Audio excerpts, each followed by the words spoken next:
मंडळी बरे आहे ना. चला आज आहे आमच्या गावात महाप्रसाद आणि महाप्रसादासाठी मग हा रस्ता आम्हाला करावा लागते मोकळा. तर म्हणून मग मी पोट्टे लागले राजू भका लागले मोकळं करायच्या मागं झुकेंगा नाही साला असंच पोट्टेचं काम चालू होतं. मग चला बा याचं झालं तर मग चला म्हटलं बघा जे इकडे जाऊन पाहतो भातगीत चालू होतं बा याचं पोळ्या गिळ्याचं मटेरियल झालं होतं चांगलं तयार. हे मग काय पण राहिले पालकात मिळून काय मी पालक भाजी आहे जेवायला या सर्वजण. तर म्हणून पाहिलं बा इथं झालं सर्वजण. मग पाहिलं मग इकडं बायाचं पाहिलं तर बा पोळ्या चिरून राहिले तिकडे मसाले काढणे चालू होते. मग मस्त महाप्रसाद म्हटलं म्हणजे राजे तोड पण हजारीवाले तर काही नाही राजे गोटर नाही निवड भका भक पाणी टाकत जा बा म्हणून ते म्हणजे झोकिंग गाणे चाला म्हणून पुष्प आला राजे वाजायच्या अंगात. तर म्हणून म्हणजे चालेल ठीक आहे म्हणून बाया लागला बा पोळीच्या मग त्याला म्हटलं घ्या लवकर लवकर फटाफट आटपून. मग हा ते नाही झालं हे पोट्टे लागले बा हे वय आमच्या गावची गँग लयच पोट्टे कामाचे आहे ना.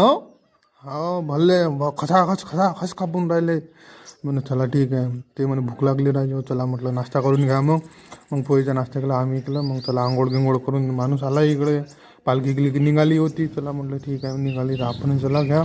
मग काढले थोडे फोटो बिटो काढले. ते माईकवाले म्हणजे गायनवाले काही गोटणे घे राजो गाणे म्हणे. तर मग इकडं प्रसादही झाला आली बाव पालखी. तर मग प्रसादही झाला प्रसाद केला. चला म्हटलं दुकानं तरी पाहुण्यावर कितीक लागले दुकानं हा बम लागले होते आणि पोट्टेची धूम नाश्ता करून राहिली होती राजू तिथं. हा म्हटलं चला ठीक आहे. मग महाराजाला कीर्तन लागलं लोकांच्या भागात पार्ट 2 मध्ये पण चला तुझं